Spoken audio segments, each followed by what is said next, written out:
So whenever a new year starts, everybody starts by setting goals. You see a lot of goal setting sessions here and there. And I mean, I'm not trying to throw jabs at anybody. I'm not shading anybody, to be very honest. But there are a lot of things that need to be in place for you to actually bring to fruition your goals and for you to actually execute all that you set to do.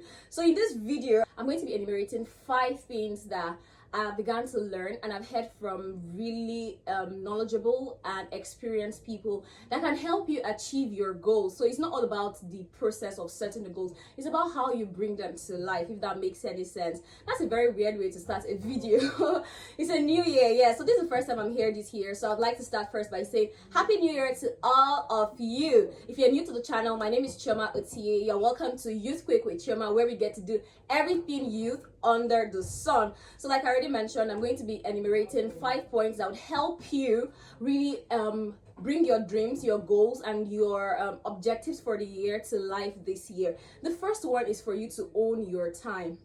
By owning your time, no 1 second of your time should go into something that you do not like. I know this might sound like it's very selfish, and this is coming first because if you own your time, you take responsibility for your life. Nobody can just come and tell you, oh, let's go to this place, or come and help me do this. Tell them, I am busy, I have a routine, I have a plan that I want to execute today. I cannot just come, I have a plan for my life. I cannot just come and be accepting anything that anybody brings my way. Do you get? So be ready to stand firm and affirm the reasons why you want to do something at a particular time.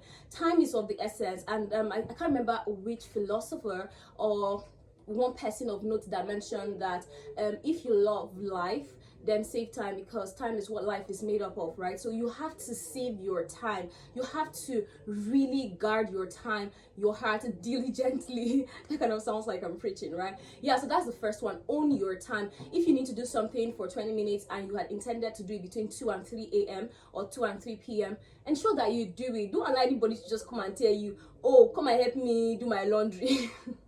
Come and help me do this, come and help me do that. It sounds funny, but yes, own your time. It is very, very critical.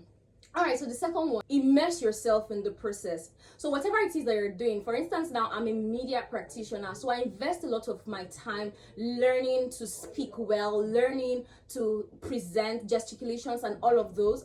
I invest in the process. I immerse myself. Be so deep into it. If you want to focus on something for an hour, immerse yourself in the process so that you get everything that you can possibly get from it. So it's easy to say, oh, I'm going to learn this, but if you are not intentional about immersing yourself in the process, because when you immerse yourself in the entire process, then you discover that you learn faster, you see different facets of one thing that you normally wouldn't probably have noticed. So be ready to immerse yourself. I know we live in a very, very distracted world. It's constantly evolving and advancing, and there's so much. Last time I checked, attention span was like what 8.25 seconds, I think, and that is terrible, because that tells that the moment you're doing something, before you know it, you're distracted, and sometimes it's difficult to come back to what you were initially doing. So ensure to focus. Hyper focus is like the go-to right now. Focus and immerse yourself in the process. I'm saying all of this because I know that you probably already have your goals, but one thing that will keep you from actually executing or bringing your goals to fruition this year is when you take trivially things that are meant to be taken seriously. When you are just learning stuff and you're not immersing yourself in the process, and you're doing it as though you just want to do it and it's obligatory, it is way beyond that. So immerse yourself in the process. The third one now. So the third one is, don't make excuses for yourself. This one, I'm proud I'm able to come before the camera to say this, because I know how to make excuses for myself. The very fact that I'm making this video now is a testament to the fact that I did not make excuses. So this is the very early hours of Monday morning, and I'm meant to be going to work, but I had told myself from last night that I was going to shoot this video however possible. And this morning it seems like the universe was beginning to play games with me, and it seemed like I was not going to shoot this video, but I told myself, regardless of what may happen, I will still shoot this video. So I'm shooting it. But while I was having my bath, some corner of my head was saying, oh, Chioma, you will not be able to record this video because you're already running late for work and blah blah blah. And another thing I want to do this year is to be very punctual to wherever I'm going to. So I'm like, oh, I'll have to leave this. So the very fact that sometimes you begin to indulge some thoughts, like telling yourself, oh, I'll not be able to do this, I might go late, I might do this, you're already making excuses for yourself. So when you do not get to do what you ought to do, then you've already told yourself, oh, you're at peace. This doesn't happen. I'm not going to beat myself so hard. I'm not going to be so hard on myself. You're already placating yourself before the situation actually surfaces. So it is terrible for you to make excuses for yourself, except it is worst case scenarios where you are probably not in the best health condition and you know that you'd not be able to do something. So you just tell yourself, oh, I can't do this. I'll do this when I feel better, when I recuperate and stuff like that. But mentally preparing yourself and giving yourself excuses is actually one thing I've discovered to be the reason why a lot of people do not get stuff done. So do you know what? Don't do it. Don't even do it at all. Don't do it. So now let's move on to the fourth one. So the next one is do your imaginations. And I know this might sound regular, it might sound cliche, because every other person says your imaginations are your assets, they are your this, they are your that. And anytime you have an imagination, do not be quick to say, oh, this is so humongous, this is so big, how can I bring this to life? You can actually bring it to life if you are serious about it. So by doing your imaginations, those things that you imagine that you can do, as far as they are humanly possible, and you know that it is within the space that you play or it's within what you can do, do it. It might seem scary. I mean, sometimes as little as, oh, let me approach this person, what are the best sets of words to actually use for this person?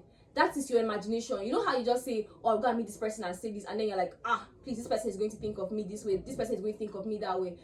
It happens a lot, but who tells you that if you meet the person is going to see it as you are doing a lot? So that is like a very basic instance here, but there are so many other things in terms of doing your dreams, as in bringing maybe a dream to life. For instance, you want to start an initiative, you want to start maybe a YouTube channel, you want to do something that has been on your mind for the longest while, and you've been limiting yourself, you've been scared and stuff like that. Just do your imaginations. Okay, try doing it and see what happens. Like, what's the most that will happen? Just try doing it, get close and see if it's as scary as it seemed before you started.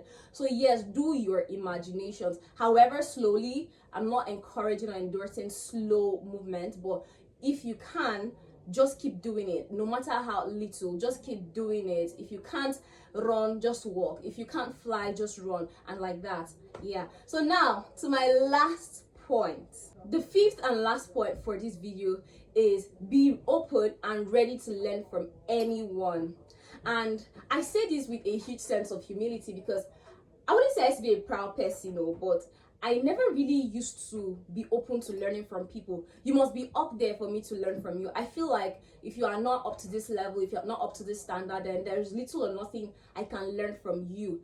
I mean, sometimes I learn from people my age, I learn from my roommates, I learn from my neighbors, I learn from people around me. Sometimes people just say things in passing, and you know how it hits you so hard that you know that, oh, this is God actually speaking to me somehow. So be ready to learn, whether it's from social media. There's so much you can also learn from social media if you decide to look for good things. Don't go out there looking for trends and nonsense. If you actually decide to learn, you can just be going through your feeds and then you see something and you take a screenshot, or you see a video and you save or you screen record.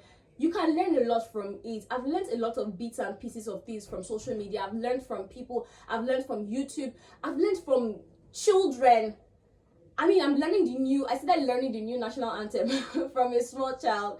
So there is nothing that you cannot learn. If anybody, the thing is, most of the time, our brains are kind of hardwired to think that certain things that have to be learned have to be learned in very serious condition or placements of some sort.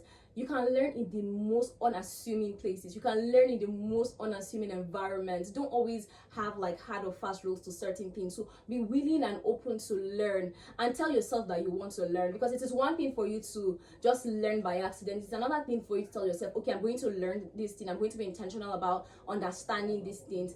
And I know that this year will be a lot. So these are not everything that I think you need to do this year to actually hit your goals. So yesterday, while I was fellowshipping, a lot of these thoughts came to my mind. So I would say that some of these things were led by the Holy Spirit. I just took my phone, went to my notes, and then I noted them down. So I feel like somehow the Holy Spirit was speaking to me, and I felt, oh, let me just share it with people. And I think this is something that cuts across every religion. It's not only for Christians. Whether you're Christian, you're Muslim, you're Hindu, whatever that you are, this would really help. All right, so that is it. If you're new to the channel and you have not subscribed yet, ensure to do that. And if you're returning, you're welcome again. And please ensure to share this video, comment if you have any comments, and turn on all notifications so that YouTube tells every other person that this video is nice and everybody gets to see it. So again, from me to you all, happy new year, and I wish you a really amazing year, and I hope that you are willing to put in the work to see the result that you envisage. That'll be it for today. I'll see you in the next one. Bye.